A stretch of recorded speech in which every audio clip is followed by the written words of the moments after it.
Bonjour, c'est Vincent de l'école de plongée Aquadomia, un spécialiste de la formation plongée accélérée sur mesure à Marseille dans le parc national des Calanques. Alors aujourd'hui, le thème de cette vidéo c'est sur alcool et plongée. Je rebondis sur une vidéo qu'a fait paraître la chaîne Dan. Dan, c'est une organisation qui s'occupe de tout ce qui est prévention des risques en plongée et qui a fait une vidéo sur alcool et la plongée, et il me paraît nécessaire de repréciser certaines choses.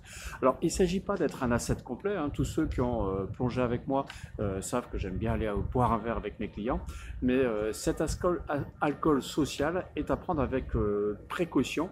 C'est vrai que ça fait partie un petit peu du jeu, de l'aspect social de la plongée, mais je rappelle à tout hasard qu'on peut aussi s'amuser sans boire, mais comme je disais, il ne s'agit pas d'être un asset complet. En tout cas, attention aux comportements dérivants par rapport à cela, et rappelons simplement au niveau de la physiologie, c'est vrai que l'alcool absorbé en plongée, c'est à proscrire complètement, puisque ça induit des changements physiologiques qui sont préjudiciables à votre bien-être en plongée et qui sont des facteurs favorisants d'accidents de décompression, sans compter les aspects qu'on peut retrouver en conduite, dans la conduite en état d'ébriété. Donc attention à ça. Comme je disais tout à l'heure, ça fait partie un petit peu de l'aspect social de la plongée, mais de manière mesurée.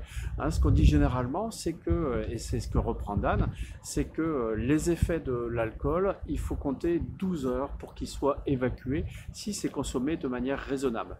Maintenant, si vous avez pris une cuite, si vous avez mal à la tête, si vous avez ce qu'on appelle le hangover en anglais, eh bien simplement ne plongez pas.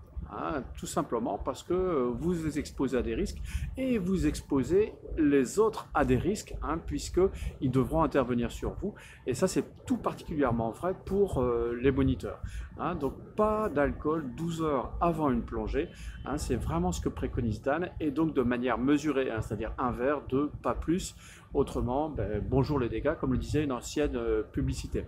On trouve le même phénomène sur le cannabis. Le cannabis, attention cannabis et plongée. Pour faire disparaître les effets du cannabis, on parle de 4 heures minimum, voire plus en cas de consommation supérieure.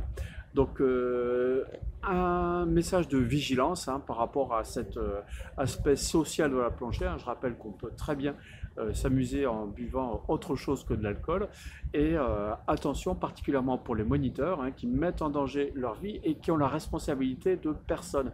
Donc par rapport à ça, l'apéro en plongée, très bien, pourquoi pas de temps en temps après la plongée, mais pas d'alcool 12 heures avant une plongée. Et surtout, si vous avez des symptômes de lendemain de cuite, etc., ne pas plonger. Voilà, si vous avez aimé cette vidéo, cliquez sur j'aime. Si vous n'avez pas aimé, cliquez sur j'aime pas. Vous voulez en voir d'autres, abonnez-vous sur la chaîne Aquadomia Formation Plongée. À bientôt. Apprendre à plonger dans le parc national des Calanques. Devenir moniteur de plongée. Changer de vie, devenir pro de la plongée loisir. Se former sur les épaves de la Méditerranée. Découvrir la biologie sous-marine